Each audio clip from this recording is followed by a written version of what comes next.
Welcome to the Chris Clark Podcast Show. Appreciate y'all listening for another week.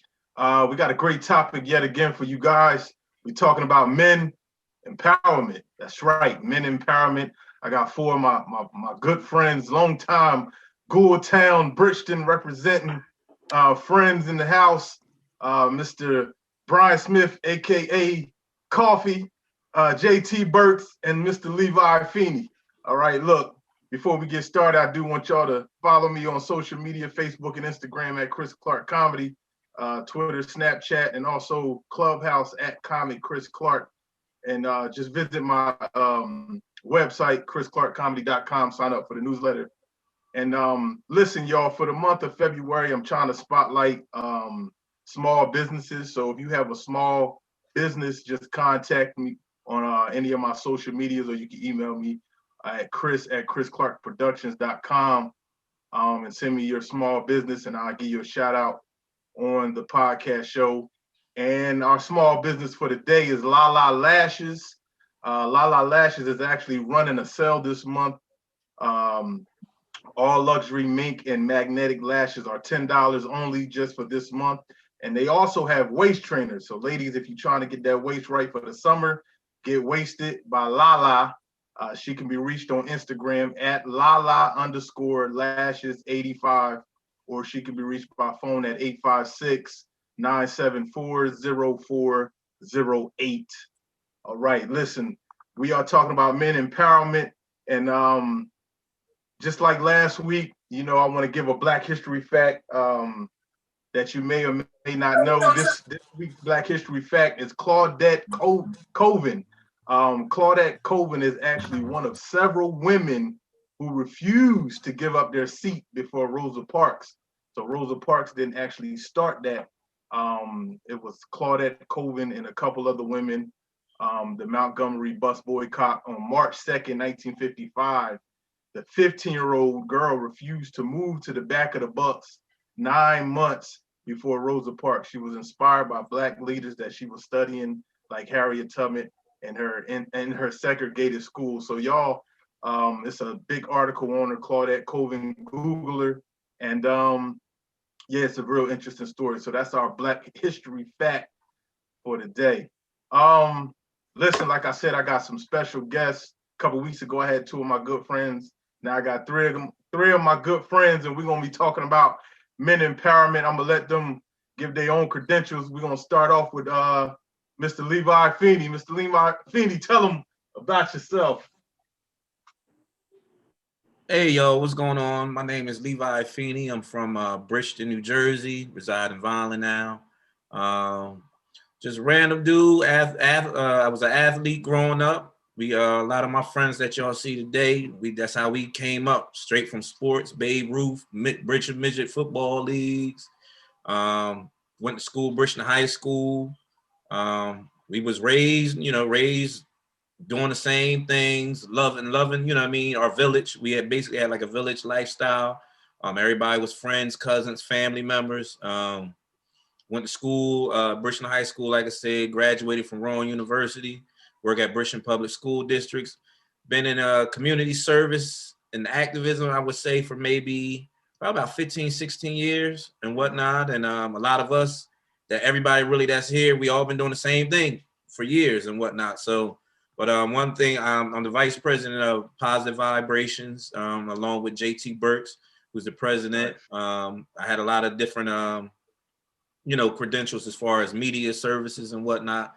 And one thing I just want to do is make an impact on anybody's life that I come across in any way, in any form or fashion, give kids opportunities to understand where, that if you maximize your potential, there's unlimited expectations that you can achieve. So that's all real basic. Nice. Mr. JT Burks. What's going on, everybody? Yeah, JT Burks, man, just a regular dude from the community. Grew up just like anybody else, humble beginnings. And everything that I experienced in my youth growing up, I kind of use, as the fuel for everything that I do now in community work. And like Levi said, I'm the president of Positive Vibes Community Group, where, we go out here and reach the kids and families through athletics, exploration, education, and literacy. And that's what, I'm about in a microcosm, man. Family man, man of God, husband, father, and just trying to, do my due diligence just to shine light and be a positive person that people can turn to. Nice. B. Smith, coffee. Kofi. I got that name. I got that name. Kofi. B. B. Smith, Brian Real. No, I actually got Kofi when I went over to Ghana in West Africa, and they basically gave me that name because I was born on a Friday. So wow, nice. Stuck with me. That was like a personal nickname for me. I'm like, you know what? When I go back, I'm not letting go of that experience. I'm not letting go of what y'all gave me. Y'all my family. And that, I kept Kofi when I came back as a nickname. I use that for my empowerment speaking. You know what I mean? Like even in my book that is coming out, I had Brian Kofi, quotes and Kofi, you know what I mean? And then Smith. Yeah. So yeah, I'm keeping it. That's dear to my heart. But first and foremost, before I do my introduction, I want to say that none of these guys are regular dudes. Yeah. Right? Like to be a community activist is not regular. To be to pour from an empty cup isn't regular. You know what I mean? To do your due diligence in the community just isn't regular. That's a village mindset, and it takes strong individuals with society that we have today to do the things that those brothers are doing and that we've done in our past. You feel what I'm saying? So being modest and being humble is awesome. But I'm here to say that without the humble and the modest, that it's nothing regular about the work that we do in the community. It's right? Like it may not be appreciated as much, but it's not regular, right? So I'm from Bridgeton, Gould both, right? Grew up in Bridgeton, 7th, 8th grade, went to Gould went to Cumberland. So both is dear to my heart. So I don't know which one to represent during what time. So they both my heart. I'm a Bridgeton Bulldog, I'm a Cumberland Colt, right? Did music and entertainment, did events, worked with Levi on several different occasions when it comes to entertainment, and moved to Atlanta, went into the nonprofit industry. Well, I was in the nonprofit industry prior to move to Atlanta, but that's what took me there. And then now I'm in a consulting field. So I am doing executive coaching, empowerment coaching, and leadership consulting for organizations and companies. Nice. Man, you took the words right out of my mouth. I was actually going to say what you said about you guys not being regular. This ain't for y'all listening. I just didn't pick 3 random guys. I picked 3 guys that are actually doing something in the community, doing something with themselves, their family, and everything. Just to go with the topic that we're talking about today, because I know they can give some great insight on what we're getting ready to talk about, which is men empowerment. All right, fellas, let's get into it. Look, first question. Let's go. Like I said, we ain't holding back. Let's go in. JT, we'll start with you. Why is there a lack of men empowerment sessions like compared to women? We know women have everything, like every other day they got something, girl power, black girl magic, something to build them up. They have it, but you rarely see, I'm not going to say there's any because there are some, but you rarely see men empowerment sessions or things for men to empower themselves, especially black men. Why is that? Man, I just think it's due to, miseducation, across the board, whether it be in athletics, religious settings. People automatically put men out and just say, just figure it out. You know, regardless of what it is. It's like they look at us as if we're just supposed to just have this magic wand to find our identity, find our masculinity with little or no guidance. So it's like men don't need to cry in the open.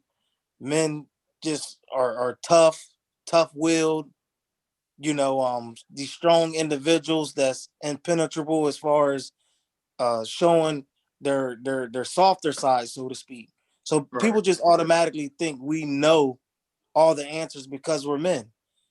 And they don't expect us to bounce ideas off of each other. So it's pretty much like a cultural problem from where you're brought up as a young man, you know, people, if you fall and scrape your knees, toughen it up. You know, don't cry. Yeah. Now you're literally hurt.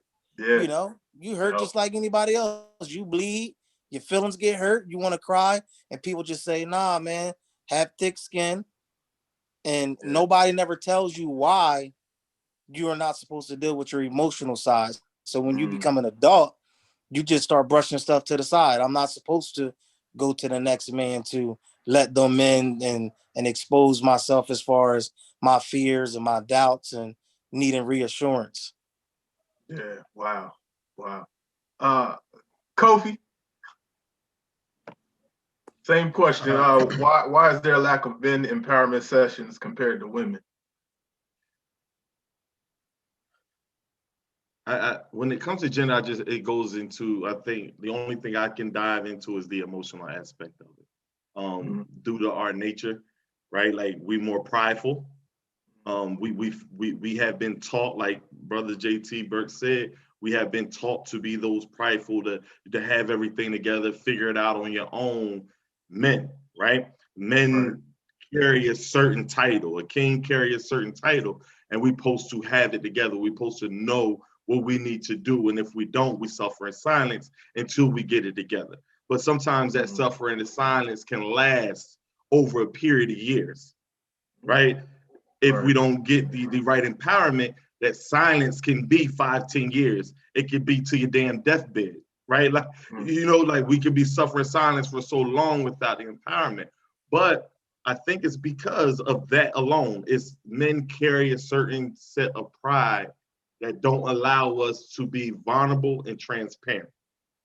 We're a woman that comes natural as the nurturer, right? Like as a nurturer, you're automatically transparent. You're automatically empathetic. You're automatically giving off your emotions or wearing it on your sleeve. So it's easier to have these events where we're going to empower each other versus men. Like, what are we going to talk about? And we come into that event, therefore, mentally, we got to be prepared to be open to emotion. Right.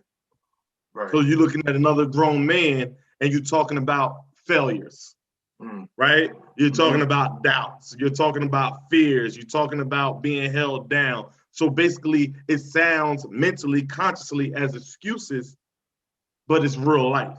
But who wants to talk about those things in public with other men that you don't trust? Right. You feel what I'm saying? Like women is a common ground already. You feel what I'm saying? There's a common ground. We're emotional. That's the common ground. We're emotional. We want to do something about it. There's no common ground with men. You feel what I'm saying? So I got you. The pride there blocks us. Wow. Levi? Just catapulting off of that, like you gotta look at it like society creates the norms now. Like media is, I mean, they're already destroying masculinity and they're destroying the brotherhood factor. You know what I mean? Like right now, if the brotherhood factor for all of us, I could say I could support all three of us. If there was somebody that swung on either one of y'all, I'm coming from the other end just like that. You know what I'm saying? Because that's y'all my brothers. That's that brotherhood. We had that connection.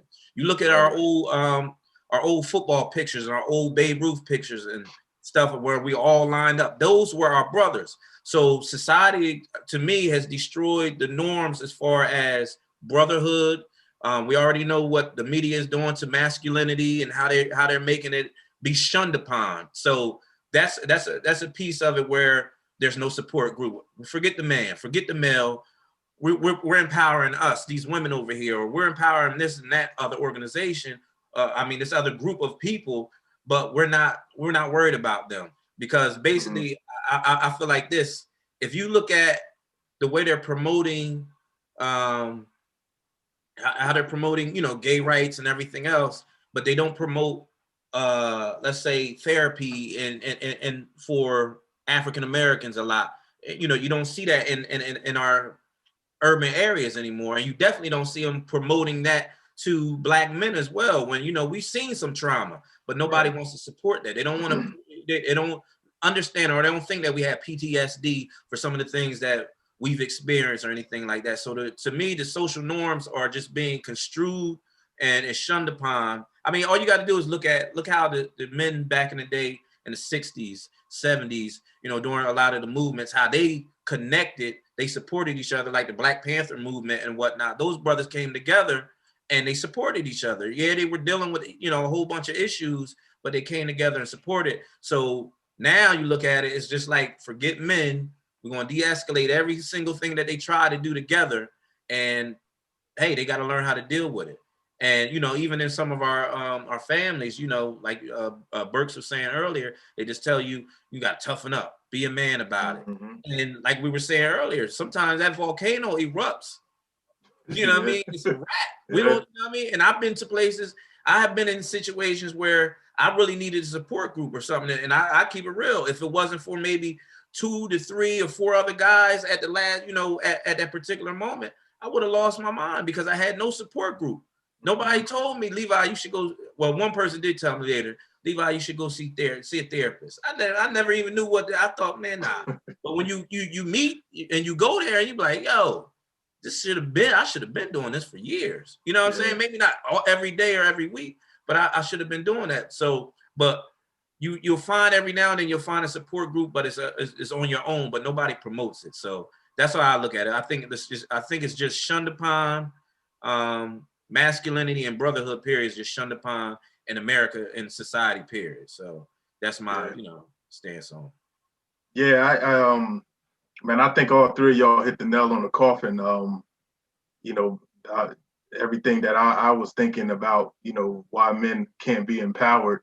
You know, B said it, like our emotions, man. You know, we don't know how to deal with each other's emotions. We don't know how to deal with our own emotions. So how am I going to help my brother out? You know, dealing with his emotions. You know what I mean? So then we can't have a empowerment session to help each other out because we don't know how. Right. You know what I mean? It's just it's tough. And then I know a lot of us think it's feminine, you know, to get in touch with your get in touch with that side. Like, okay, I don't want to talk about feelings. You know what I mean? I don't want to do that. I don't want to tell you what's hurting. But Levi, to kind of go with what you said, you know, I actually, you know, I was going through something, and just to talk, it was a couple brothers at my church, and just to talk to them and realize they going through the same thing I'm going through. Right. You know what I mean? Or went through the same thing I went through. So they can help me out. Yo, brother Chris, do this and this and this and this and this. And I'm like, wow, you know what I mean? You realize, you know, even with our women, you know, you realize a lot of us going through the same thing with our women. Yeah. But we don't know it because we don't talk. Right. You know what I mean? Like you said about the volcano, we get so built up, then we explode. We in jail or dead. You know what I mean? So yeah, we gotta talk more. Let me go to the next question. Why do you feel, Levi, I'll start with you.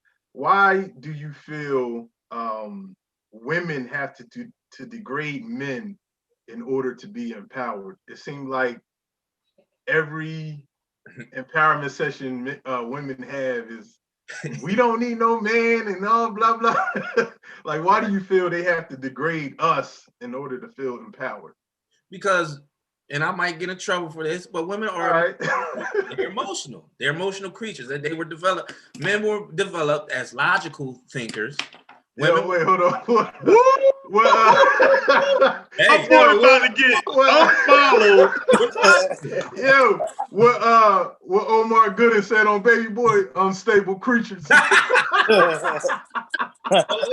yo. Because I'm about to go in now. Go ahead.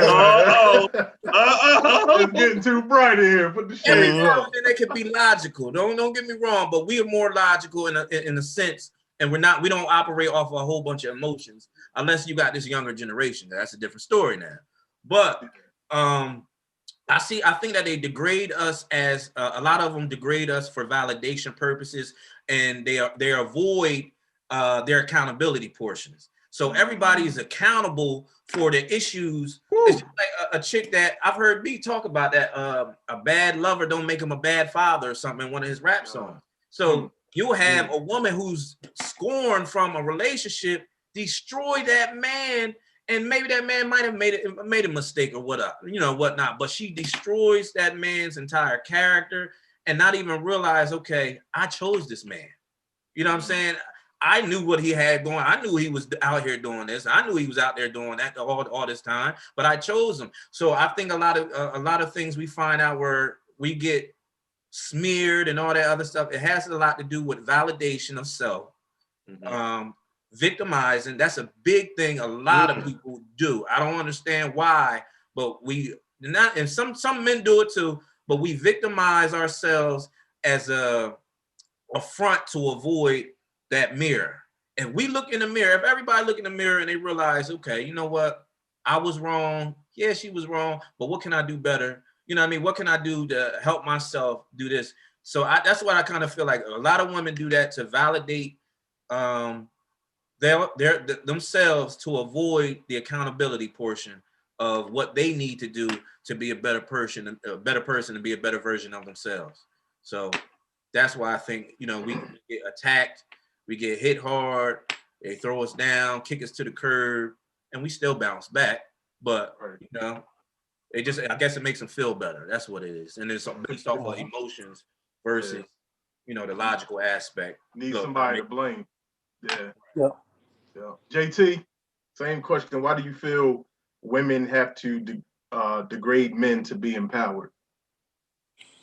I think, just like Levi said, lack of accountability and being honest with, I think it also comes down to an identity crisis to where, a man is a natural symbol of what we would call strength. So take it to like the animal kingdom. If you see a male lion, he gets all the praise for the beautiful mane and all that type of stuff. So, but when behind the scenes, the lioness is the ones that really put in all the work. So I think a lot of times women just deal with that factor. You know what? If people could just see past his masculinity and what people will perceive as a symbol of strength, to understand that we as women are just as naturally strong, I think it just becomes a battle of the sexes. The only way that I can kind of get people to see a chink in his armor is to degrade his name. Because a lot of times that's what a lot of us have. It's just your name.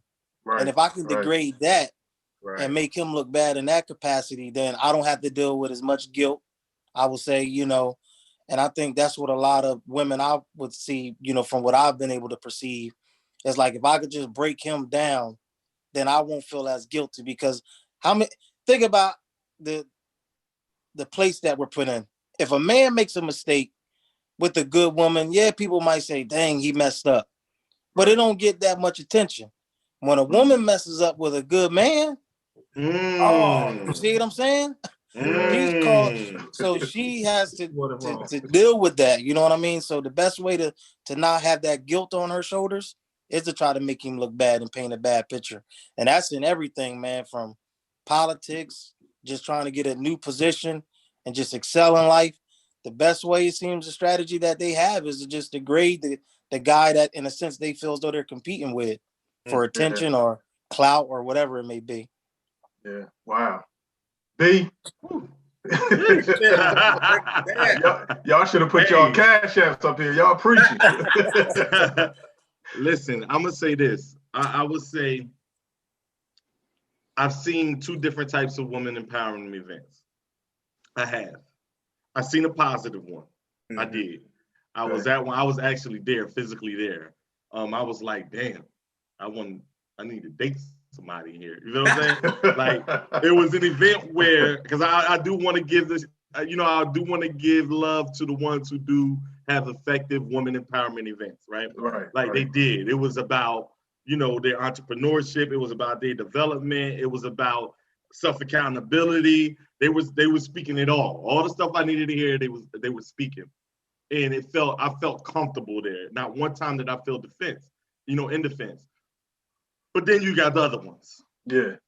And these are the ones that we're talking about here. And I look at it like this: it's pain leading pain. Right. You feel what I'm saying? Yeah. In a nutshell, it's pain leading pain, right? Trauma bonding. Right. Not taking account, like you all spoke, like JT and Levi spoke about the accountability and all of those things, victimizing, all of that come with anger. It comes with the pain. It's the work, and this is a human thing. It's so difficult for us to look in the mirror. Right. Yeah. It's so easy for us to project. Yeah. You feel what I'm saying? Yeah. It's so easy for us to project. If we continuously project and we're not looking in the mirror. Pride and ego. So, right.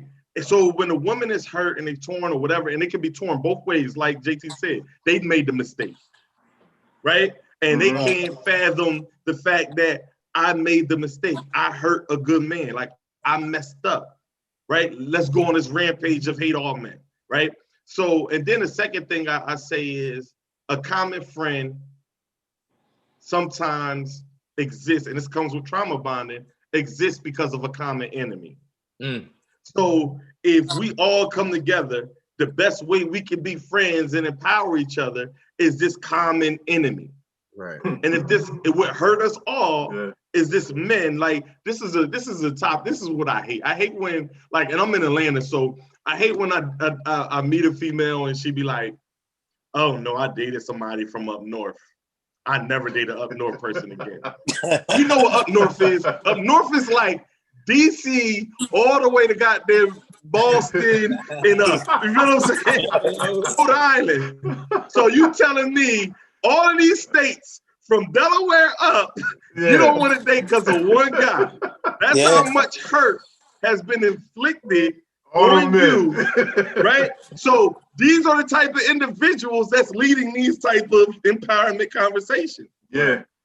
Right? Your one-man experience that you're not being accountable for in whatever you had going on with the relationship. Now, some they may do. There's some men out there that do mess it all up for the good men. It's not. I'm not going to, acknowledge that. You feel what I'm saying? We have to acknowledge that there are shitty men and there are men out there messing it up for the good men, but that comes with the healing process, not the women empowerment hate men process. That's not a process to healing. That's the process of deflecting. And it feels good in the moment till you leave the empowerment conference and you got to go back and deal with your pain. You feel what I'm saying? So at the end of the day, I look at it like that. It's more so of pain leading pain. And I want to encourage men and women in any type of empowerment. If it's not about healing, it's not about uplifting.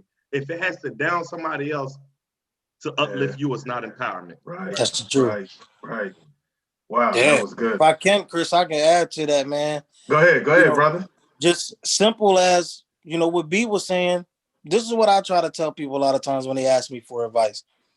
A lot of problems persist because people fail to admit that hurt me. Right. You know how much can be fixed with, bro, that hurt. Simple as that. Or an apology. Yep. Apology sometimes. They that's where killings start. People kill each other because they hurt. Instead of saying they hurt, they want to hurt you. I'm gonna shoot you. I'm gonna take you out. I'm gonna do something that's gonna hurt you. Instead of talking about it, like, yo, that hurt me, bro. Like, real talk. Now, if he don't acknowledge he hurt you, then do what you gotta do. But definitely. And that kind of leads me into the next question. Like, I know we hinted on it a little earlier. B, we'll start with you on this one. Why do you feel? Why do men feel they're too proud to be empowered? Like, is it a sign of weakness? That's a great question, because it's like it's in the middle. Like, it's literally like in between a sign of weakness and a sign of I don't have the strength. I'm not familiar with the strength. I'm not educated enough in the strength of transparency. I'm not familiar with the strength of being open. That's a strength. It's a strength of being transparent. But if you're not educated on those strengths, you feel what I'm saying? It's like you're in the middle. It's not like I'm going in like, nah, I'm not willing to be weak. It's not, you're not willing to understand what strong is, but you haven't been educated on it. So it's like you're in the middle. Right. And then when you're in the middle, you're going to lean towards a no, because you don't know how. You feel what I'm saying? Yep. So when you go in, it's more so I'm going in, I want to, in my deep down inside, a man want to be empowered. I don't care. Yeah. Deep down inside, man, I done talked to the most thoroughest people, just came home 10 years, you know what I mean, in the streets. Yeah. I have that, and I'm just being personable at this point, I have that gift of when I'm around anybody, but when I'm in the streets, they transparent with me. Yeah. You feel what I'm saying? I had a homie cry on the phone like, bro, I'm 30 plus, man. I ain't where I'm supposed to be, man. The streets lied to us, da da da da. But on his Facebook, he's still banging. Yeah. Right. Y'all won't see that part. I seen that part. You feel what I'm saying? I seen that he don't want to be that. I seen that he want to be more. It's the strength of being educated on how that we lack. So it's like, or not like, yeah, we lack because we gonna all be men that we lack to be like, how can I do it? Because it's a long road. That's a long road. It's a long road. We in our 30s. You feel what I'm saying? So it's a long road of going back to relearn at a space where you're supposed to be at some form of success for your life. Right. Whatever you identify it is. So at the end of the day, you got to open up and say, I'm broke, or I'm not financially there, or I haven't even met or figured out what my dream is. I ain't even figure. I'm around all these men that's about to be talking all of this, but where I'm at right now, I don't know if they can understand. You feel what I'm saying? Yeah. I'd rather understand and appreciate the people who are around me in this level of grind or street or whatever it is. We could talk about this and we could get drunk and talk about this shit, but tomorrow we're gonna wake up and still be on the same mental level we was before we got drunk. You feel what I'm saying? Right. So that elevation requires a whole lot of mental strength and energy. So again, my answer is you in the middle. And that middle is the lack of understanding of how to be strong. Right? Like we got to redefine what a strong man is. Yeah. Yeah. Hey, D, let me ask you this before I move to Levi. Hearing you talk, do you think it's better to empower men like a one-on-one session rather than a group? Because the same thing that you said, you know, your boy, he cried on you, you know, but he on social media, he's still gang banging. Like that's the same thing for me. It's like when I'm one-on-one with a brother, that's when they let it out. But when we're in a group setting, you know, it's hard for them to release that pain, so to speak. So what do you think? You think it's better like a one-on, sort of like a therapy session, I guess? Right. I think it's both. I think we need to push the needle. Right. I think the one-on-one is cool, but if you're not pushed to truly dive in a men empowerment environment, then I don't know how beneficial it is if we spend so much time one-on-one. Like I think with the right leadership, if you look at everybody on this panel right now, and the way we market it, the way we promote it, the way we speak about men empowerment and what that is, I think more people will be open in the group. My first nonprofit experience was doing a re-entry program for ex-convicts. Wow. I went back to the CEO of the organization. Like first and foremost, I'm not naming it a program for ex-convicts. Let's change the name of that. So let's call it Jumpstart. Let's call it, you know what I mean? And let's do, let's say it's for unemployed or underemployed, and then let me go target who we need to target. But we can't go out and label individuals. You feel what I'm saying? So but when they were all in the same program together, they were in a group. It was about 25 and it had some women in it as well. It was grown men crying. You feel what I'm saying? I was only 25 years old at this point, 24, 25. So like but it was grown men crying because they felt comfortable. Like, I think with the right leaders leading a large group, you have to have that ability to create comfort and openness and transparency in a room. And you got to be first with the transparency, right? And then everybody else can open up. Right. Yeah, definitely. So I think large groups can work. So let's not stray away from that. Yeah, definitely. I really think it's a trust thing too. Because a lot of men won't talk if they don't trust you. I know I'm like that. Like I fill out a room quick. Like, all right, we got some people that's gonna spill the milk. So I gotta watch what I say. And then that'll hold stuff in. Like you said, like we go back to that volcano thing. You keep holding stuff in, you're going to explode because you ain't got nobody to talk to because you can't trust nobody. Like, who can you trust? But when you do get in that circle, when you can trust that group of guys, man, you feel a whole lot better. Levi, we'll go to you. Why do you feel men are too proud to be empowered? Is it a sign of weakness? It's based on how that man is, how he's raised in a sense, and then also I believe through time and age comes the lack, not the lack, but wisdom and knowledge. So the older that we get, you already know, you know what I mean? We start looking at things a whole, and I like I always tell people, men, we go through like different trials of life. So we're not the same people that we were at 19. I'm not the same I was at 23. I'm not the same I was at 30. I'm not the same I was at 32. So, you know what I'm saying? Like, we go through different areas, aspects of life that transition our mindsets to be open, and then we become humble. So I think a lot of the issues where we don't reach out or don't accept has a lot to do with ego and pride.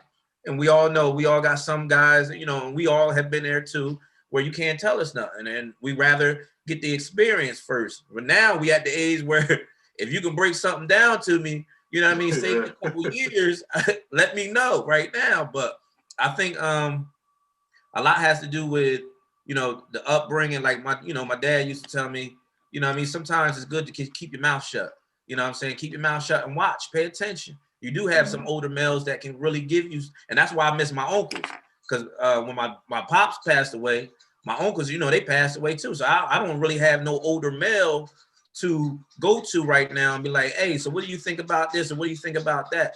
So in a sense, we got to take into account how we were raised, time, I guess heals our minds to accept the wisdom and knowledge that we'll be able to develop.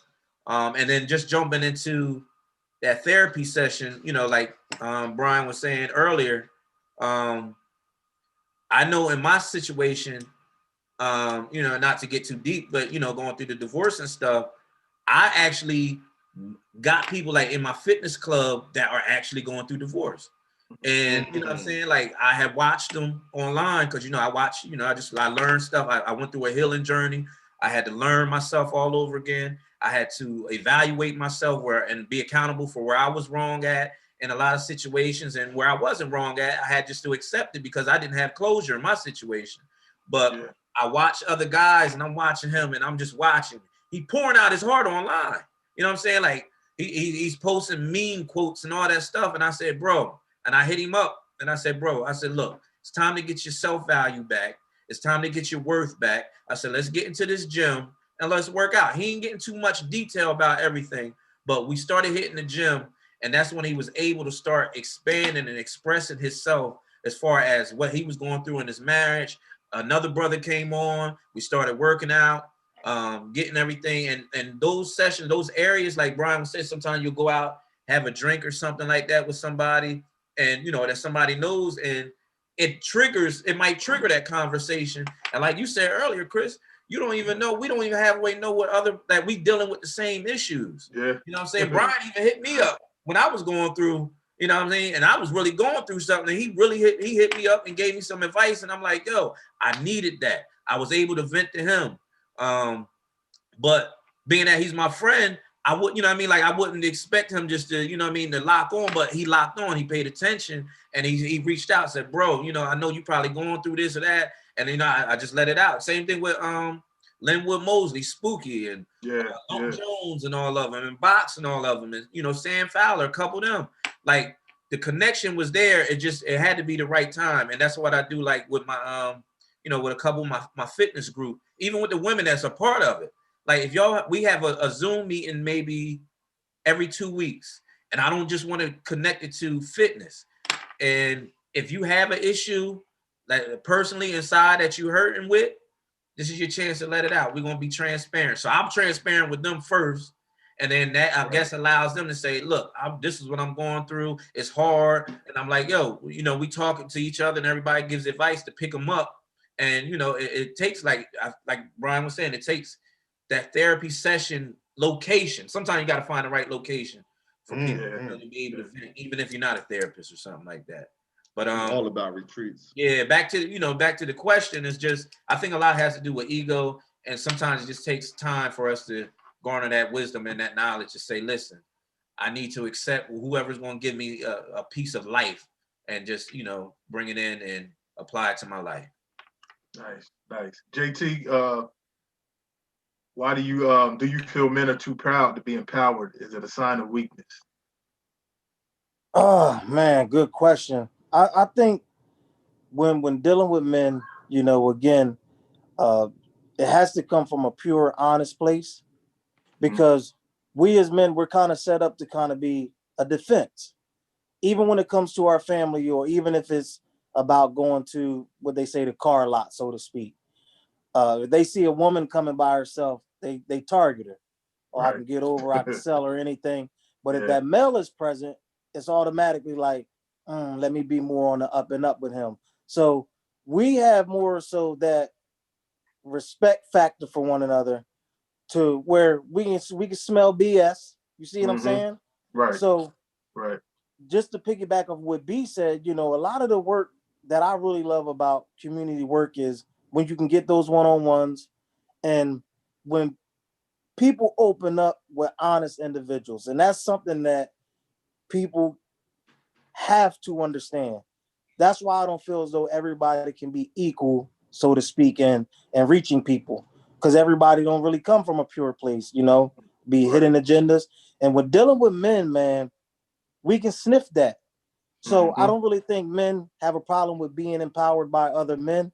It's just, it has to come from a pure standpoint, you know, where, you know, I'm giving it to you straight, you know. And once they identify that you're not playing any games, you're not clout chasing, you're not trying to come up off of them, they're most cases they're receptive of it.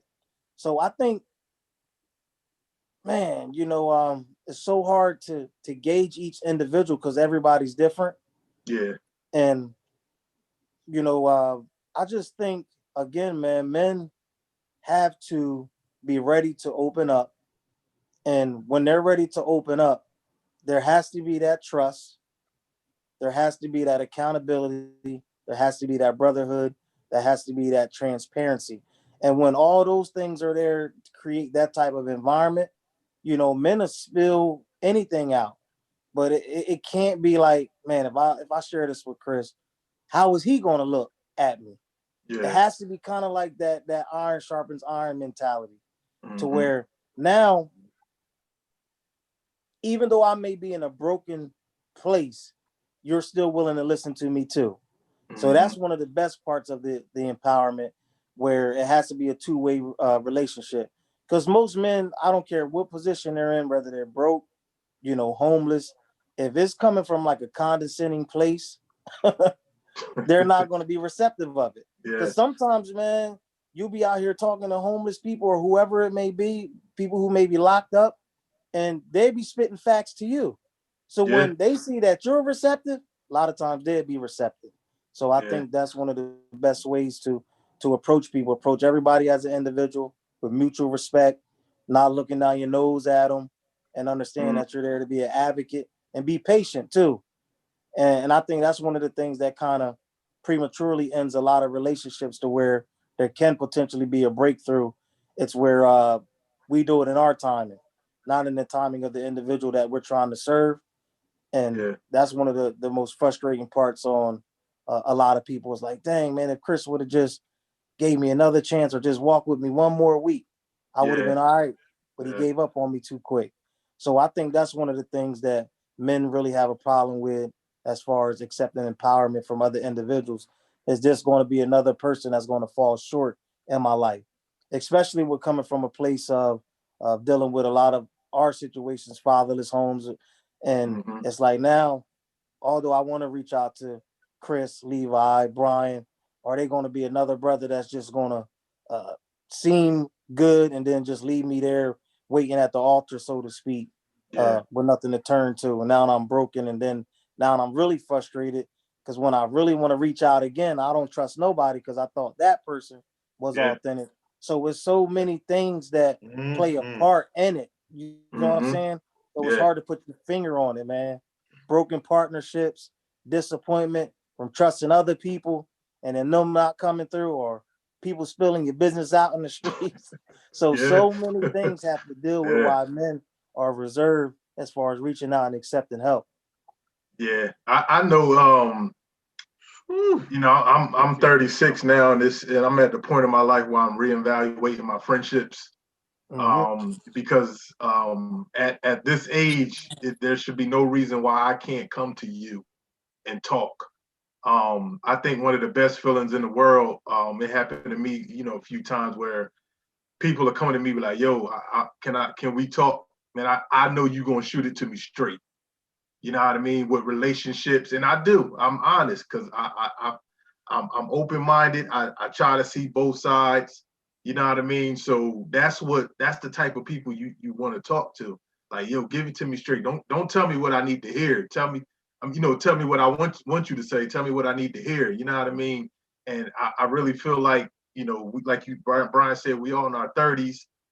You know, we ain't got time for that mess no more. We need you to shoot it straight. Like, and then a lot of times we don't need no advice. We just need you to listen. You know what I mean? You ain't gotta say nothing. Just be that. I just need to get it out. I need to vent. You know what I mean? So I personally don't think it's a sign of weakness, but like we all said, it's just that kind of like that trust factor, man, you know, with each individual person. Like, can I trust you with this information? You know what I mean? Like if I'm talking to you about my wife, are you gonna go back? am I gonna hear it on the streets? Talk to the wife. Yeah, and talk to the wife. Yeah. Are you gonna try to have my wife? You know what I mean? Am I gonna be a Facebook post? Yeah. You know what I mean? Yeah. So, you really can't. It's hard. Like, you know what I mean? Like I said, I try to fill out people, and then I don't know about y'all, but it's certain people I trust with certain information. Yep. You know what I mean? Like I might tell Bryan something about me personally. I might tell JT about my marriage. You know what I mean? I might talk to Levi about my kids. You know what I mean? But I won't talk to Bryan about my kids. I won't talk to Levi about my wife. You know what I mean? So yeah. You just touched on something. Yeah, it's like that, man. It's like that. It is. Yep. So why we'll go to this question. Bryan, we'll start with you. Why is it hard for men to encourage one another? Because it seems like we hold back a lot of times. We don't. It's like I know a lot of times, like even for me, I might not say nothing because I'm like, I'm gonna mind my business, or I'm gonna wait till he asks me for some help. Then I shoot it. You know what I mean? But why is it hard for men to encourage one another? Just to tell, oh man, you're a beautiful black man, bro. You look good today. You know what I mean? Or you a handsome brother. You know, back in the day, we ain't say he was handsome. We like, man, I bet he get a lot of girls, man. Fly as hell. You fly as hell. Yeah, he get mad girls, man. But yeah. So why is it hard for men to encourage one another? I'm a principle person, so I'm gonna go to a principle. Okay. And I try to dive deep into the underlining. You know what I mean?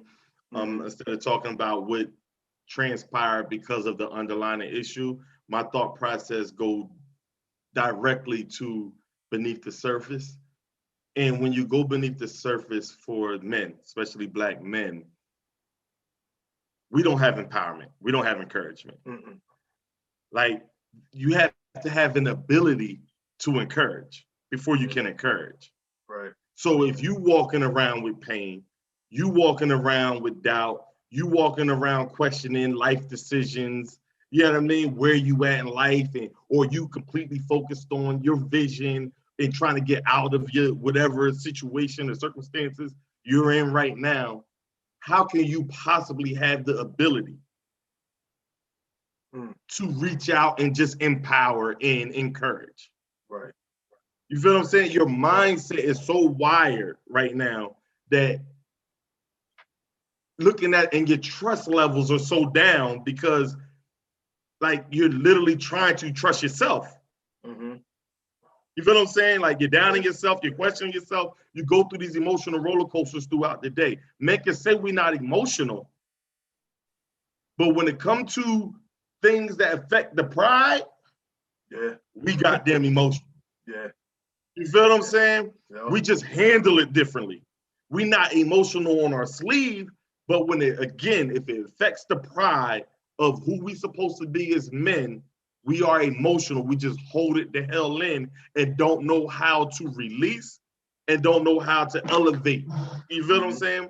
So part of elevation is encouraging, empowerment. So you have to be in an elevated spirit to encourage. Right. You feel what I'm saying?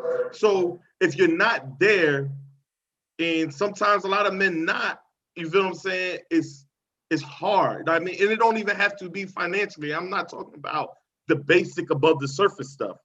Right. You could be financially great, but in your marriage and going through shit.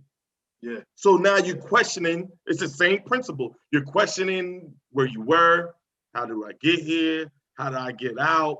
What's the communication levels? You feel what I'm saying? At this mindset, how can you encourage somebody else's relationship? Exactly. How can you encourage another man to do these specific things if you don't have the ability to do it? You feel what I'm saying?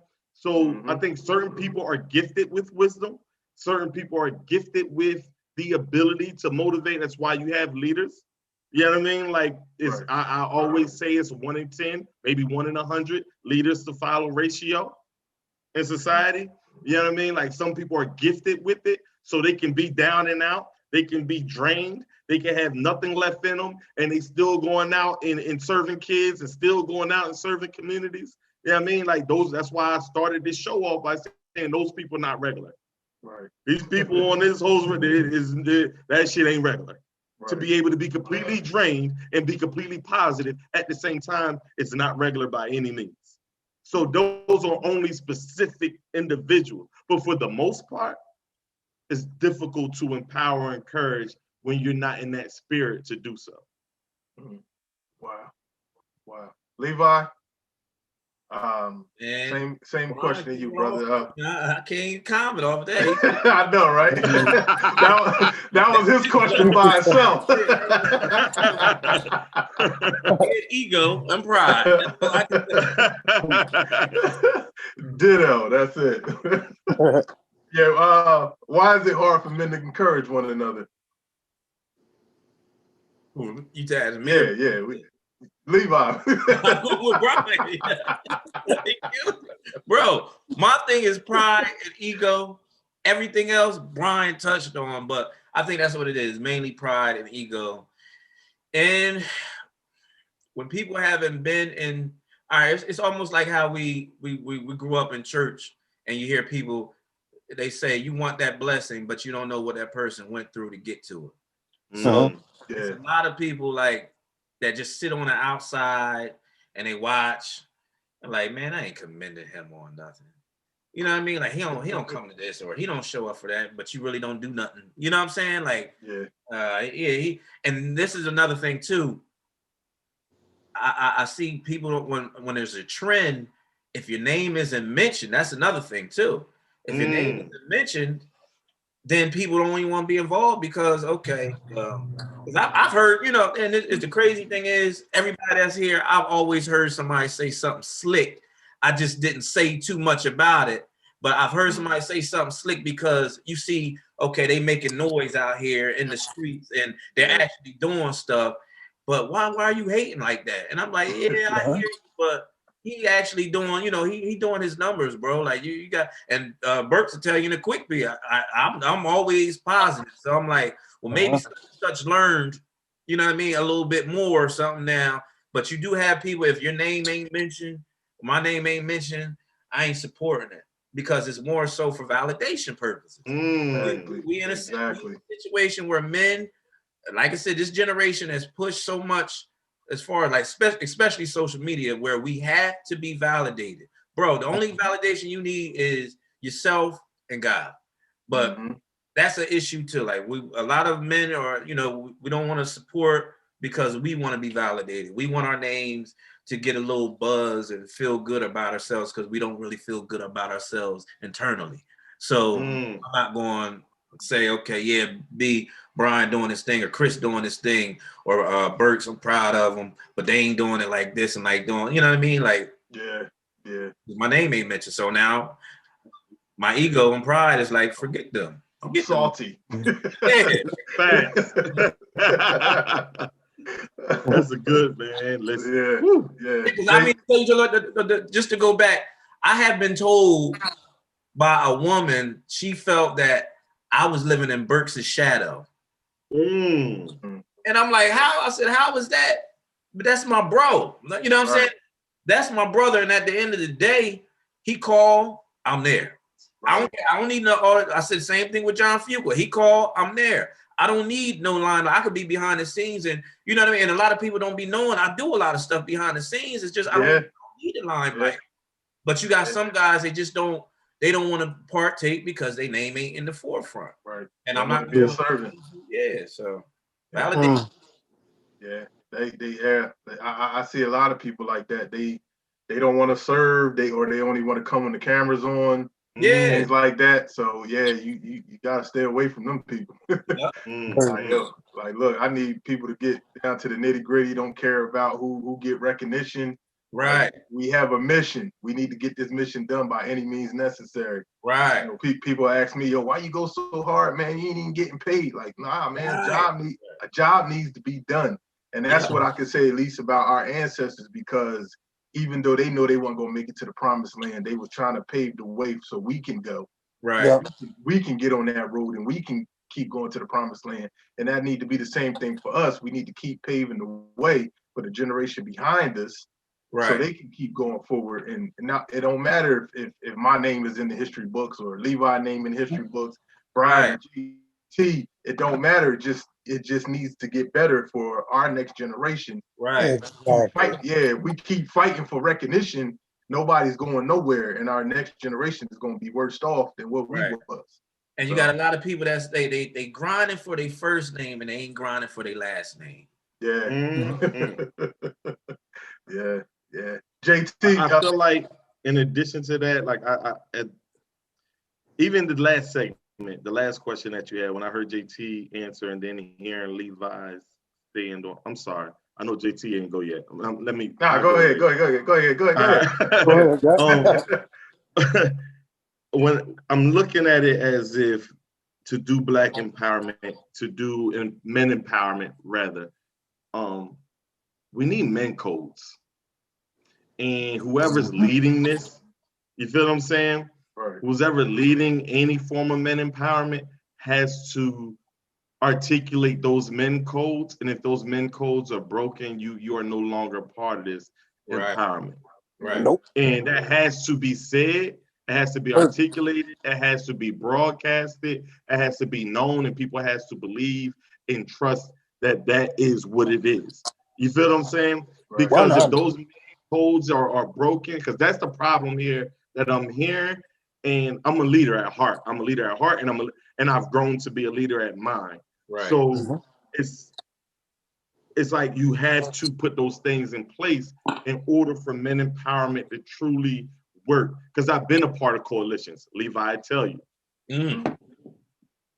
Remember We've been a part of it. Damn near 50, 60 men in the building. You ain't lying. You feel what I'm saying? Yeah. And then selfishness occurred. Yep.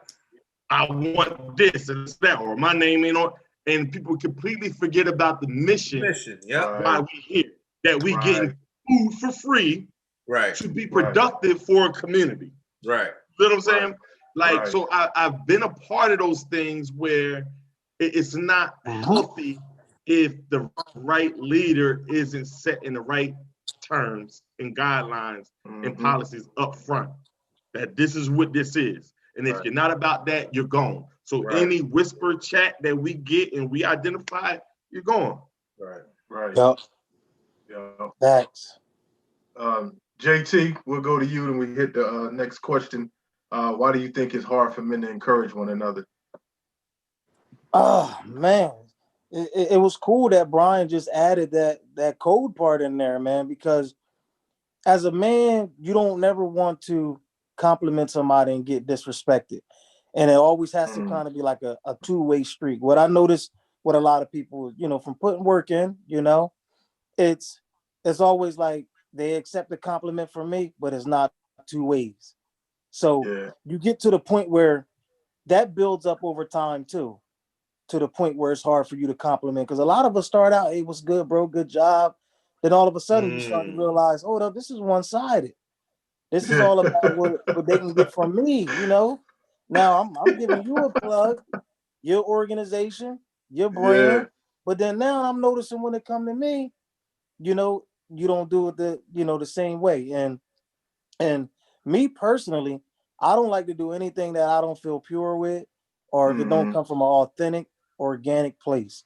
And I don't care who it is. And that's something that I just got comfortable with myself. So I don't care what people read into. Like if there's something that you do and it automatic and it, we get that intuition too. It just hit me. I was like, you know what, Bryan did that. That's cool, but I don't feel pure about it. And that's cool. You see what I'm saying? And once we learn how to respect that moving forward, I think that's one of the things that we have to understand. It's about having a relationship. Yeah. So I could tell Chris, like, hey man, in passing, if I don't have any expectation from you, then it's easier to empower and encourage because you're somebody that I'm going to see and passing. So it's easy. Yo, what's good? What's good, LeBron? Good game last week.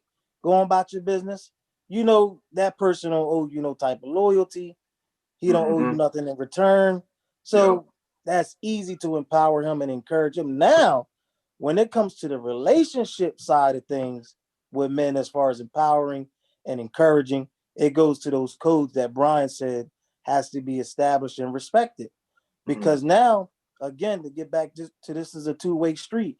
There's some things that I will require of Levi in return, and vice versa.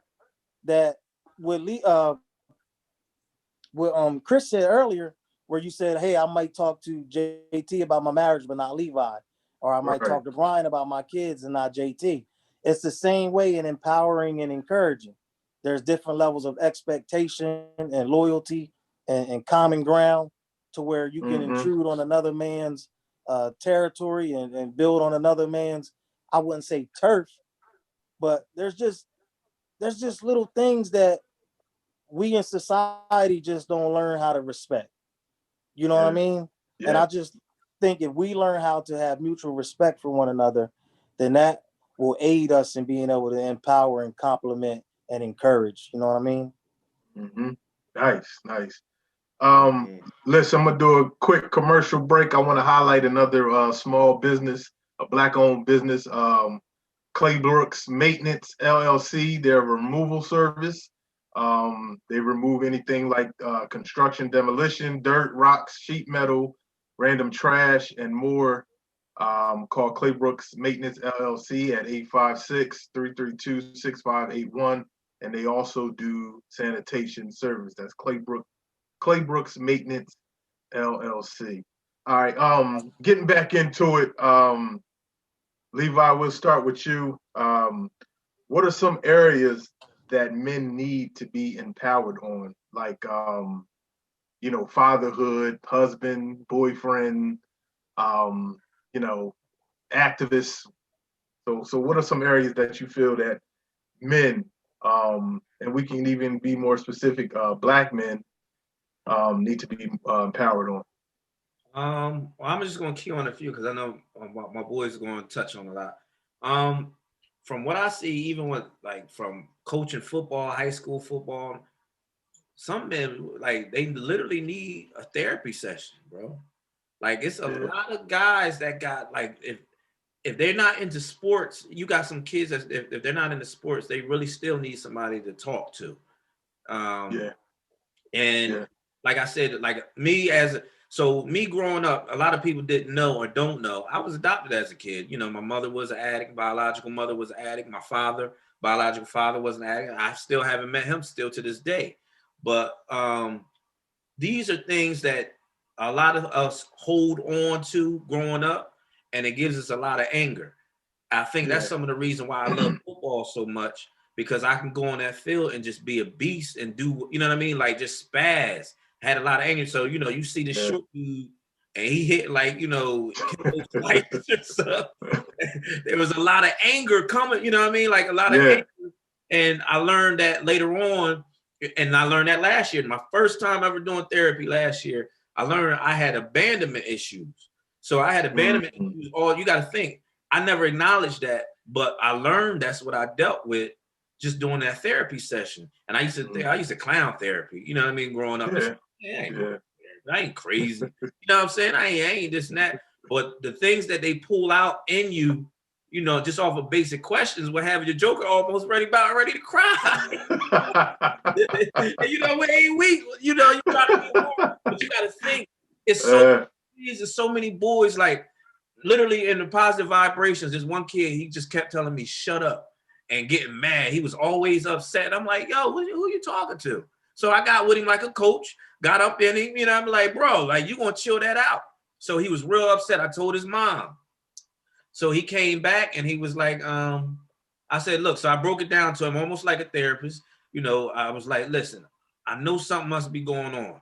I said, that's not you. That's not how you act. I know it's something else. So later on, he broke it down. He was upset because his mom and dad have split. His dad always would tell him he's going to pick him up, but he never picks him up. You know what I'm saying? So that young man right there had a lot of animosity and a lot of anger. And so now he was just throwing it. He was telling the kids to shut up and everything else, and said the same thing to me. And I'm an adult. So we had to channel that. But I saw right then and there, it's a lot of people that have a lot of frustration in their lives. And instead of having somebody to talk to, they don't know the norm. Like it's shunned upon. Like, you know, you don't need no therapy. Just go on, do your thing, go to work. Like you were saying, like we talked about earlier, a volcano. It's a volcano erupting. So I think a lot of us men need to be encouraged and empowered to find, if you don't feel comfortable talking to somebody of another culture, talk to somebody. There's therapists that are a part of your culture that understand where you came from. Talk to them. Let them know, you know what I mean? Like, this is what I'm dealing with. I watched my mom get beat or this or that, and this just pains me. It makes me mad as hell or something like that, because it's going to pull that anger out so you able to be the best version of you, so you're not focused on that. You know what I mean? You're going to deal with it, but it's part of your healing. It's so many people right now, and we probably in the same boat, that haven't healed from something that happened to us when we was 5 or 6, or something that we saw when we was 5 or 6. So many of us. And but then we put it on to our kids. So now our kids are growing up with this ideology that we gave them from an experience that we never healed ourselves from, you know, in the beginning, to help show them, okay, this is why I sheltered you so much, but I might have sheltered you a little bit too much. You know what I'm saying? So, you know, and it almost is like with the same thing with women. Like some women might shelter their kids so much that when their kids turn 18, they just wild out or something like that. You know what I'm saying? And it's because of that portion that you pass down, like you said, generational. So, but that's what I feel like. That's one thing men need to be empowered on, is seeking counseling, therapy, and somebody they can talk to. Young men, young kids, adults as well. So, Bryan, same question. What are some areas that men need to be empowered on?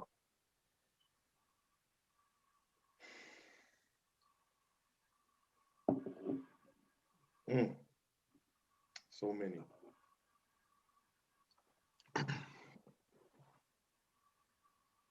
We need to be empowered on everything. So everything. Bitcoin. all right, so here's the thing though. In the words of Coop, stocks. Before I start, like it's kind of like it's kind of an issue right now. You feel what I'm saying? Yeah. It's an issue that we just joked about that when they say everything, but on the flip side, we ask the question, why do women unite and empower Yeah. to basically diss us? Right. And then they get to the question on what do men get empowered on, and it's like, damn. So if we feel like that, how the fuck do women, I'm sorry, excuse me, how do women feel? Yeah. You feel what I'm saying? Like, it's really a catch-22 at this point. And it just, it struck me just now that we started laughing because of that, right? Like, we really got a lot to work on. You know what I mean? You know, as men. So I feel like we really have to be empowered first and foremost with two elements. I know we all got different faiths and walks of life. That's one element. That's, you know what I mean? I'm gonna say three elements. That's one element. Faiths and walks of life. Different, whatever faith you believe in, but truly dive in and engage in that faith, whether it's Christianity, Islam, spirituality, whatever the case may be, just fully indulge in that and be one with that, because that is the signature part of who we are as a core, you know. But the two that I was speaking on is woman and family. Right. Right. I think we really have to be, because, and this is the flip side of it, because a lot of us haven't been brought up, right? Black men specifically haven't been brought up in that two-parent household to be able to experience the balance.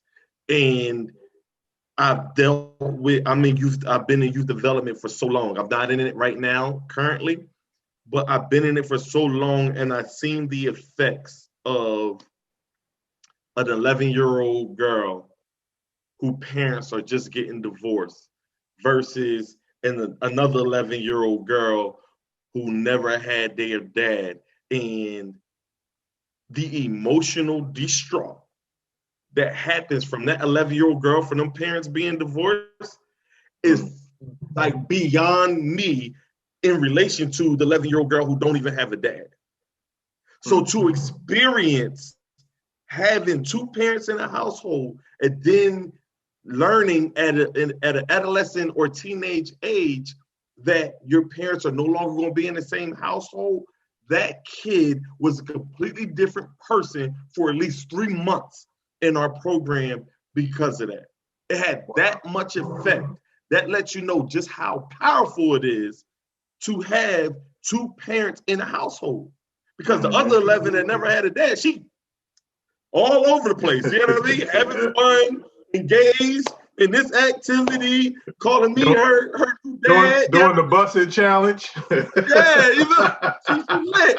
You know what I mean? She in leadership program. She's selling the pizza for fundraising. She all over the place. You know what I mean? Right. Is she hurt still? Absolutely. Yeah. But the hurt that's showing with this kid that had a two-parent household, that parents going in divorce, it was a completely different thing that I've never experienced because I didn't grow up in it. So it was a culture shock to me, like, oh my God.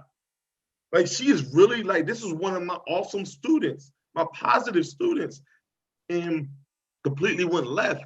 So it shows just how powerful it is to grow up in a balanced home. A lot of people ask, what's more important, a father or mother? There's no importance. The importance is balance. The importance is being able to know I can go to mom for this. I can go to dad for this. I can trick mom for this. I can trick dad for this. At least I know that the love, in order for me to trick, I know the love that they both give me once you get to an adolescent teenage age. That means you identify the love. You feel what I'm saying? You know the sternness, you know the nurturing. You know what I mean? Right. You know that this person going to push you. You know that this person just going to listen. Or father is just going to listen on this situation, and mom may not be able to understand on this situation. Please don't tell mom. Mom, please don't tell dad. Like, to have that means you're full. Right. You feel what I'm saying? And That's you're good. able to That's good. now, right, be a part of a new family dynamic that you're creating for yourself, and be that, and be able to look at like, I already know. I know you're gonna pay me get your mom. I did that with my mom and dad. But if you never did that with mom and dad, and you only had mom, or you only had dad, or you didn't have mom or dad biologically, and like Levi said, growing up in the foster parent home, then how can you look at a situation and be like, you know what? I know how to be a father, a family, and a husband. Mm.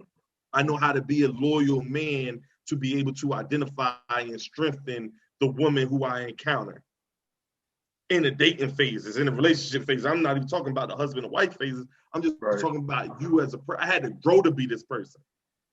You feel what I'm saying? Absolutely. It took me through all of these leadership trainings and youth development and community trainings and all that to become an individual to say, you know what, those ways is done. You feel what I'm saying? Like, I'm gonna prepare myself to be this person, right? Like, and still I can't be the person fully because I haven't experienced. I just know a vision that I'm going to be. Yeah. But a lot of people don't even have that vision, right? Like, their only vision is their past. Yeah. So if your only vision is your past, that's all you got to work with in your current present. So it's more so of, you can't. So when I say family and I say woman, if we do those things where we there for our kids, we understand the importance of education, we understand the importance of village, we understand the importance of mentorship. So therefore, when you, and that's for the woman too. So the man is teaching the woman, because the woman is the same bracket that we in this particular topic, that they didn't grow up with a father. Mm-hmm. So they don't know. So we out there arguing with these midget league coaches and not knowing that these midget league coaches are volunteers.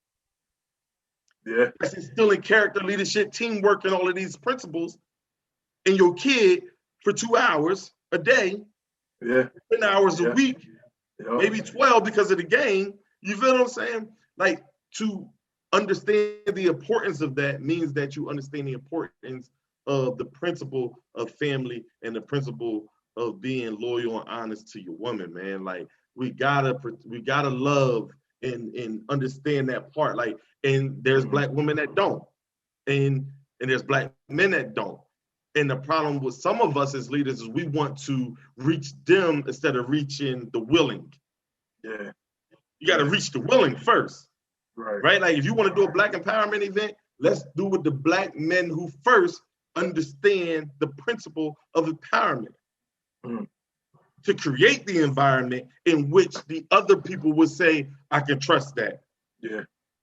You feel what I'm saying? Like, I can get behind that. Anybody that want to find a new church, they go into a church to see the environment.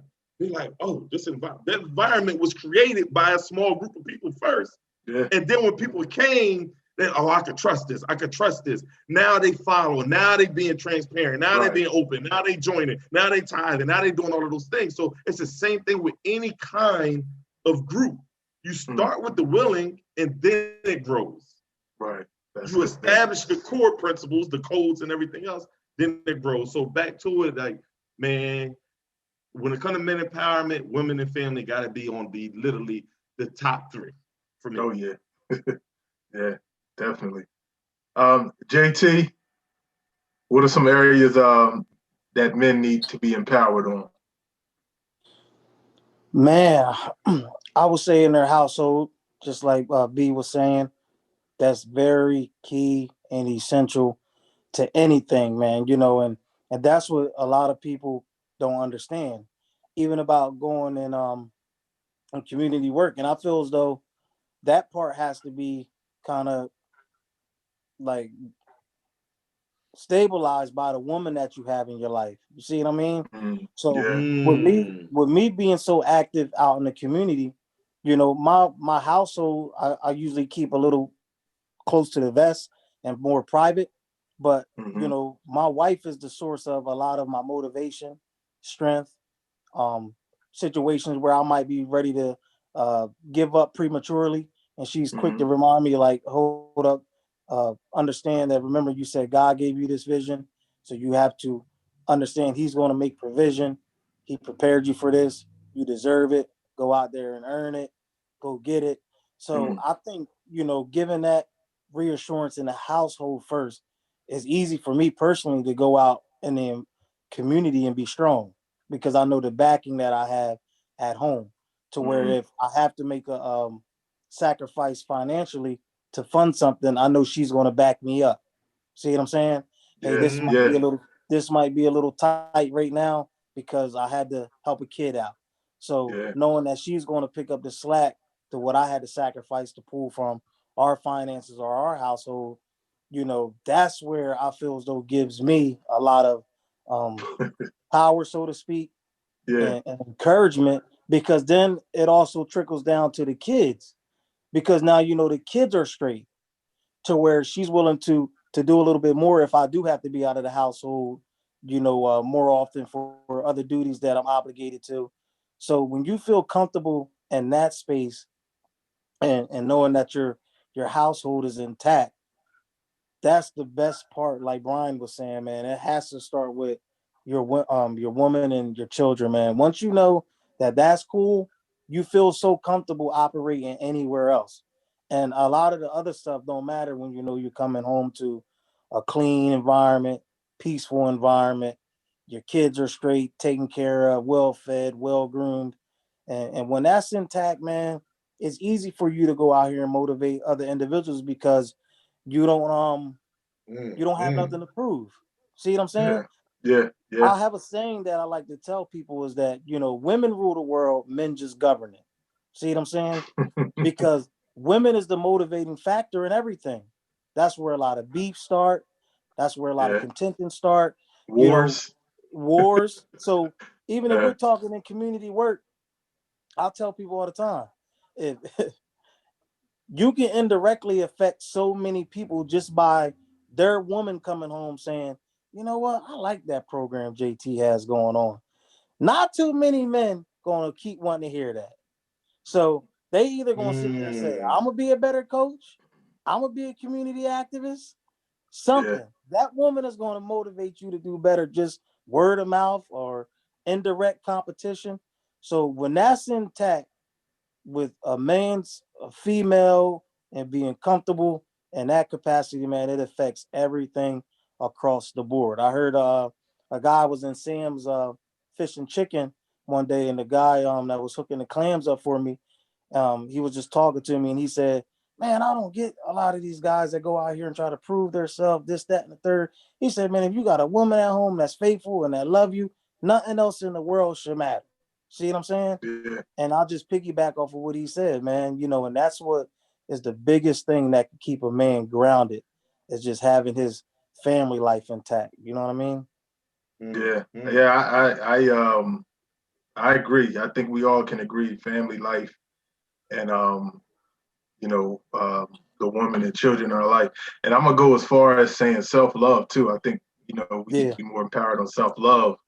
Um, I think that's like the initiation of loving everybody else right.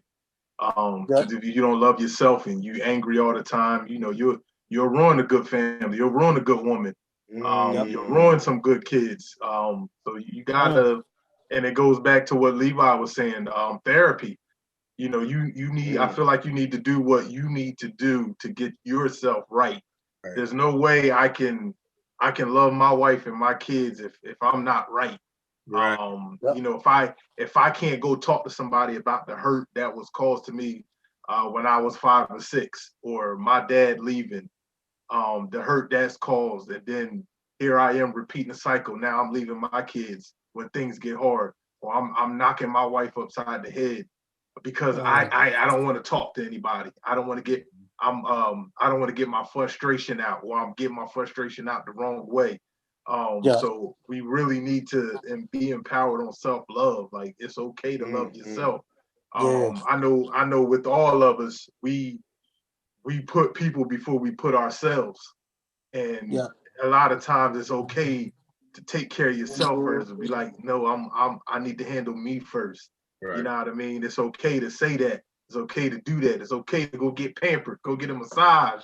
You know, you know what I mean? Get a manicure, a pedicure. You know, I frowned upon them things, but once you get it done, man, I mean, you feel a whole lot better.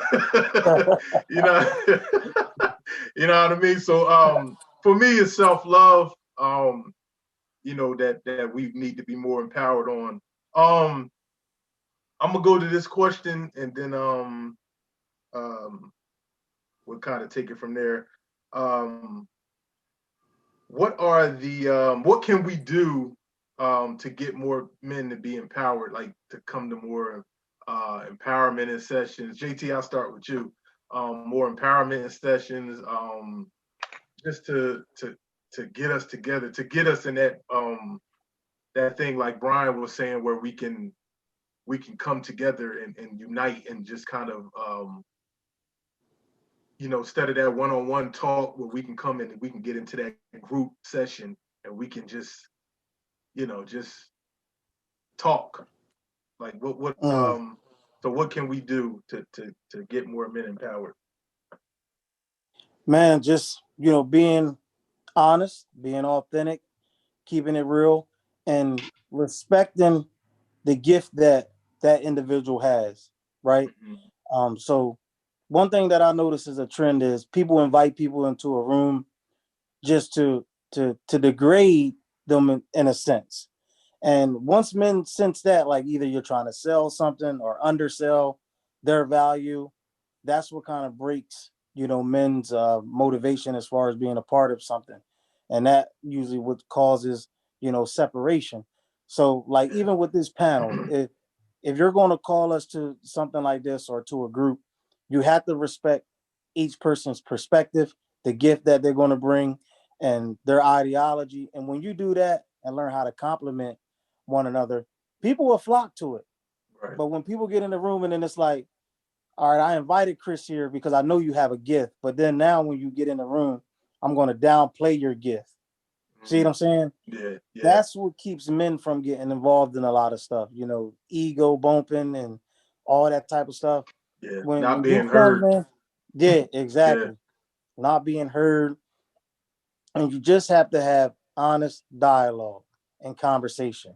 And like I can't, you know, reiterate it enough. It has to come from an organic, pure place, man, because we as men, we just have that built in us. Yeah. That's why it's hard to get over on us, because like, come on, bro, don't play me short. Just be honest with me. Right. Or why you want me involved. If you let me know that, then we bounce ideas off of each other. But when I know you're just trying to, you know, clout chase or steal from me and, you know, ride my coattail and all that type of stuff, that's what caused men to separate. And then there has to be, like Bryan said, a core that's already in place that's going to complement, you know, the movement moving forward. So once you establish that core that have that common ground, because men usually like to see a solid core. It's hard for men to kind of just look at one individual and be like, yeah, Levi's solid. We usually like to look that man can empower other people first. It's kind of almost kind of like a weird science. Yeah. So if I'm like, dang, why Chris always standing alone? He seemed to be intelligent. How come nobody else want to be around him? So then when you start to see, okay, Chris got a solid core around him, and then they kind of bring you into the fold, and you start to see that it's real and it's cool and it's trustworthy, you know, it'll just become like a ripple effect and a snowball effect where more people will come in, especially men, if you're trying to attract them. Has to be real, has to be authentic, and it has to be something that is fluid and willing to adjust with the different personalities that's going to come on board. You see what I'm saying? And then you have to be able to identify the direction that you want to go into. So if you're going to say, all right, we want to go in a positive direction, when you attract other men to it, it has to be that. See what I'm saying? You can't be like, okay, this is a positive move, and now they get in there, and now they starting to have beef on the streets just because they connected with you. So now, you see what I'm saying? Hold on, I thought you said this was positive, man. This ain't nothing positive.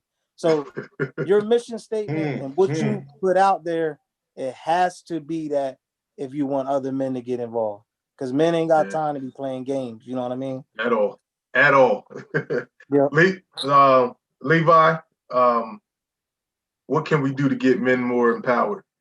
One thing, like I would say for me, I would say motives, create a motive, a goal, and execute. Like Bryan said earlier, we done been in so many meetings, Nehemiah coalitions. I keep it real. Politicians, this organization, and all we doing is eating. We just eating food.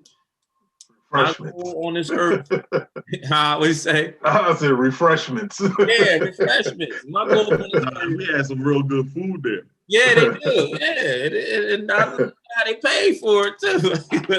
But my goal has always been my birthday, that dash, and then one day I'll have a death date. In that dash, I got to have an impactful story that's going to change something of this generation, not just my life, but somebody else's life. So I'm the type of guy, like, I'll be a part of a movement, but I watch it. I look, and if I don't see no action, if I just see you meeting all the time, and I see you just meeting, and then you meeting, and then I see maybe this politician pop up here, or I'll see this other politician come up, and I just watch. I watch first, and I want to see the execution, because if I don't see the execution, then I don't want to be a part of it, because I'm not there. I can have a powwow with my own kids. I can have a powwow with my own relatives and family and talk about what we can do to change the community. I'm all about it. So I think for men to be empowered and for us to create an empowered movement, we got to create a motive, which is empowerment, a goal. What's our goal? What's our end goal? We got to have a couple different goals that says, okay, we got this goal. So what's our deadline? That means if we got a deadline, that means that we have to execute before this, you know what I mean? Before we get to that deadline, and something has to be done. So there has to be some type of action. So I think it's basically that we need to create to establish that action plan. What's the action plan?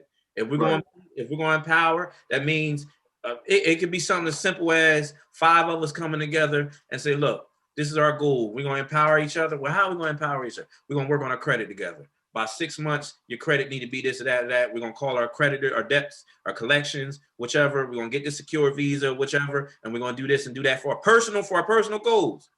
And by the time we get here, everybody's credit should be looking halfway decent, or, you know what I'm saying? Like, so basically, I think we need to always have an action plan and a goal and a deadline to help with this, help guys come together and actually feel like they're actually doing something versus just meeting for just an empowerment, or just say we're meeting for empowerment and there's no action. It really is worthless. You can do that with your kids.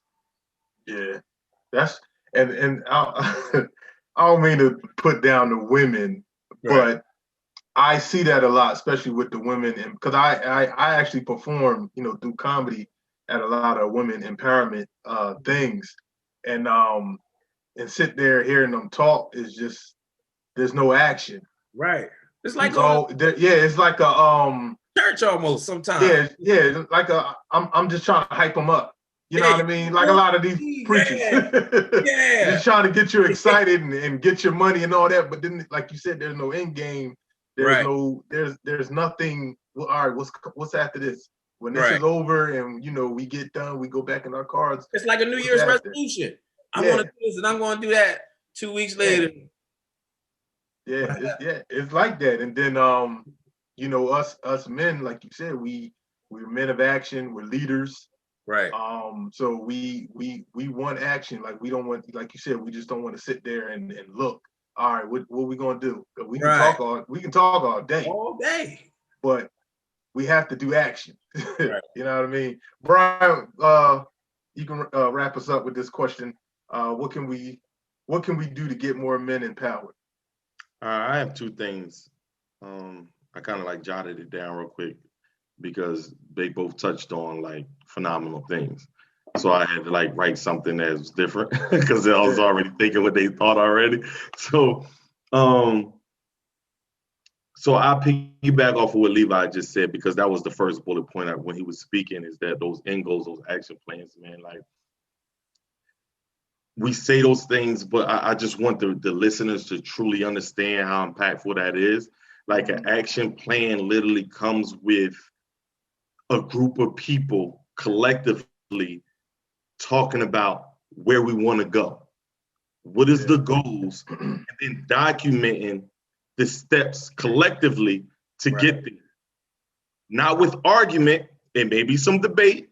It may be some creative differences on how we're going to get there. But at the end of the day, we're going to create the goal of how we get there.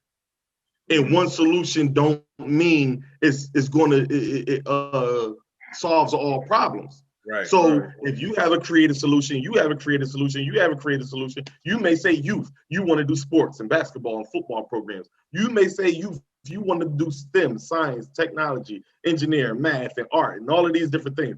You may want to deal with family. You may want to deal with the ex-convicts, like, cool. Right. Those are all pillars. It's called an organizational structure. Right. You feel what I'm saying? Yeah. So to piggyback off what Levi said with the action plans and the goals, to have an empowerment group, it has to form in some form of organizational structure. What are the pillars? What are we focusing on? We're doing service in the community. We're doing youth development. We're doing, women empowerment. We developing like families. We focusing on financial literacy. Like, we have all of these focuses. So whatever talent you feel as though you best at, fall in line. And Brian, look, let me throw this in Which there. part you want to be in? Let me throw this in. If somebody came to you, well, not came to you, but just say they came to Cumberland County and said, look, I got 200 million right now. What y'all need? Who has a plan? Exactly. Right. Yeah. You know what I mean? The thing is, you need an organization. Nah, you got to have it written down, plain, your goals. And that's where I understand exactly where you're coming from. And that goes back to what Brian was saying. Whatever you're good at, fall in line. And that's a problem what a lot of people have. They want to do everything, or they want to do something they're not good at. You know what I mean? That's the wisdom that you need to have. Like, all right, I know I'm not good with money, but Levi is. So Levi is going to be over our financial thing. He's going to write down what we're doing with that $200 million. He's going to give it to our sponsor. I don't know how to do that. I'm gonna just we're gonna buy some T-shirts. Right. So we gonna he can look. No, don't nobody want to hear that with $200 million. So, Go ahead, Brian. We didn't mean to cut you off. No. Great interjection, because that's basically the gist of that part of what I'm saying. That organizational structure is just so real that when you create it, everything follows. You know what I mean? Along with that comes with those, like the main codes that we were talking about.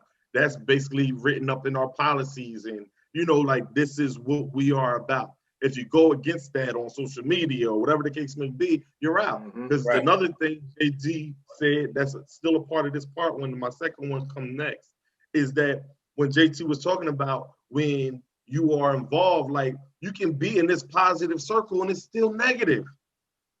Right? Like, you're a part of all of these people that have the ability to make change, and all you're doing is talking about who not doing what and who who not to talk to. And this person, you hear more dirt in these circles than you do in the streets. You feel what I'm saying? Yeah. So it's the same situation. So, like, no, I don't want to hear nothing there.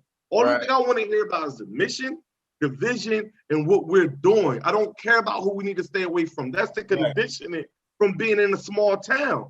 Right. You know what I'm saying? How many times we're going to hear the same names? JT Burks, Bryan, Levi, Chris Clark, JF. How many times we're going to hear those same names? You know what I'm saying? So it goes into the next part. Right.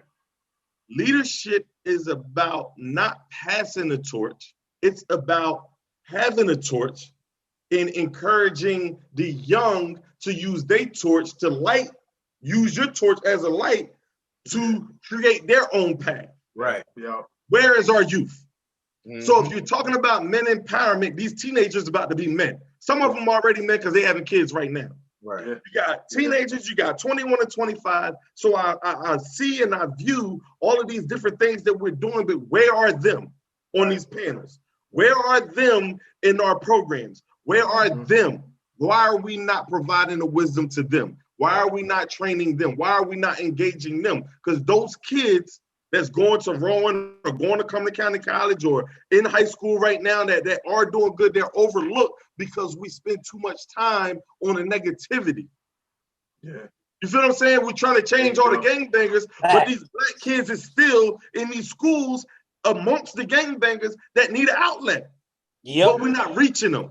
And if we reach them, then they change, then we can change the gangbangers. We can change they can see that there's something positive. I remember in high school, I remember being a part of a club. It was called Every Young Man Make a Difference and Come to Regional. Yeah. Now, FCLA. the position that I'm in now, I realized that lady she had just too much going on, so she couldn't do as much as she wanted with us. But if she was consistent with us, we could have changed the whole goddamn dynamic of the school because we was all popular and we all was in that program and everybody would have been in that program with us, but she was just doing too much because she was an administrator as well. So she brought us in our office to have a conversation, but if she had a legit program to take us forward, everybody would have followed us. Sure you feel what I'm saying? Yep. So with that being that said, club. like, you focus on those kids and you focus on those teens and those young adults that are working, that do want to do positive things. They just don't have the outlet because we're focusing on the wrong kids. And I'm not saying not to focus on the wrong kids. I'm saying when you focus on the willing, you're able to provide that balance or that, not balance, that persuasiveness. Yep. To say that this is popping. Right, you can have a whole bunch of gangbangers in a whole bunch of teenage gangbangers in a room and talk to them for 60 minutes. The other 23 hours they right back out in those streets. Yep. So if all you providing is your lip service, that's nothing. But once you provide something, you say, hey, this is what we're doing. Right, come with us. We got teams already doing it. You see what they're doing. We're going on trips, we're going on college tours. We're doing this and that. They're going to be a part of it, right? But we're not reaching. Right? So where's the youth? That's my thing. The second part of men empowerment is not 30-year-olds. It's not 40-year-olds. It's 20-year-olds too. Yeah. Exactly. And it's teenagers too. They're the next people that's about to be men. So if we're not doing those things, we're not really doing men empowerment. We're just still being around the same circle of the JFs, the Bryans, the JT Burks, the Levi Feeneys, the same circle talking about what we're going to do to change. Yep. Where are the new people in the room? Yeah. Exactly. Yeah. You know what I'm saying? Yeah. Because if you That's think what we about it, men's empowerment. if you think about it, that's the age where pretty much all of us was wilding out. That Right. 20, that early 20s. Yeah. You know, I have my first kid at 21, you know. Right. You know, yeah. So that's the age where we really need to get to, because by the time, you know, we turn 30, we all settled down, you know, we know what we want to be in life, you know what I mean? We moving forward. Is that I didn't know what I want to do at 19, 20, 21, 22. You know what I mean? I needed guidance. I didn't have it. You know what I mean? Like I seen stuff, but it was like I was torn between the clubs and girls and you know, things like that. But like I really felt like if I would have had an outlet, because I was too old for sports, you know, I wasn't going pro. You know what I mean? So it wasn't nothing to do but get a little rinky-dink job and hit the clubs up every week.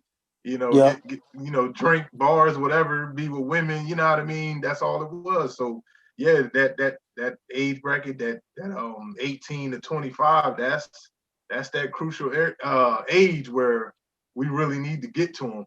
You know what I mean? So wow. That was a great conversation, fellas, man. I appreciate y'all being on the show. Keep up the great. We appreciate you, brother. Yeah. Yeah, man. We I really need people, especially the men, to listen to this. But before we get out of here, I do want to go around and you guys can give out your social media handle, or you know, and let us know what's next for you. And if you have any final remarks on the topic, just go ahead. JT, we'll start with you. Right. You know, again, bro, appreciate you letting me come on your show. It's been a privilege and an honor. You know, people can reach me on Facebook, Instagram, JT Burks. You can reach out to our nonprofit Positive Vibes community group on Facebook. And you can join our South Jersey group, Positive Vibrations of South Jersey, where we share only positive stories and events and things like that. And just moving forward in 2021, we're just going to continue to do community events, educate our youth, mentor our youth, continue with our athletic programs, and just continue to promote the light. So that's the best thing that we can do moving forward. And I just thank everybody that's been supporting us and encouraging us along the way. Nice. Levi? Yeah, you can find me on Instagram, Levi Feeney. Also on Facebook, I'm in the process of trying to combine my photography page with my personal page, Levi Reeves Feeney on Air.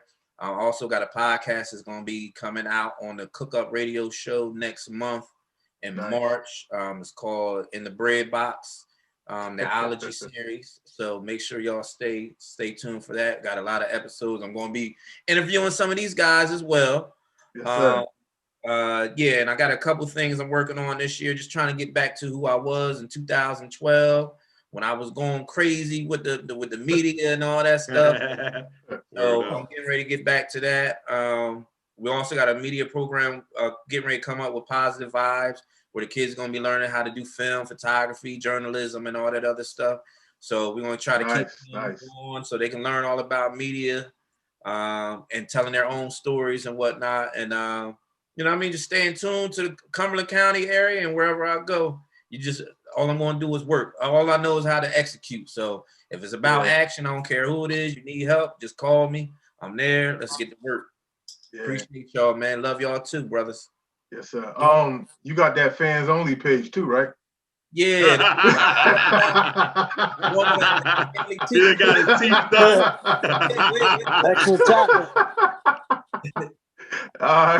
Hey, Bryan, let them know about where they can find you. Hey, first and foremost, shout out to the Chris Clark podcast show, man. Shout out to you, brother. Appreciate you.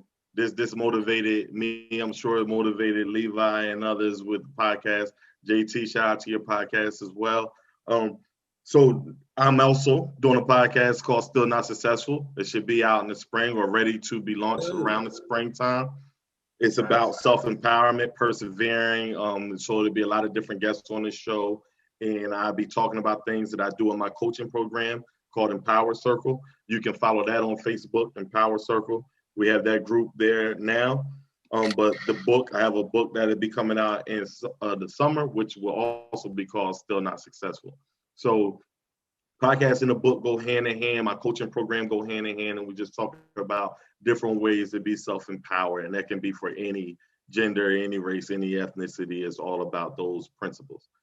So anybody who's listening to this show, I just want to say, man, all my men, I hope y'all definitely was empowered by this show. Shout out to Chris Clark again, man. I didn't know what to expect when I came on, but this was powerful, man. It motivated me. So thank you, brother. Yes, sir. Appreciate you. Listen, and I'm Chris Clark. Y'all know y'all can follow me on all sets, Facebook and Instagram at Chris Clark Comedy. Please go to my website, sign up for the newsletter, chrisclarkcomedy.com. Y'all stay safe and remember God is love. Peace.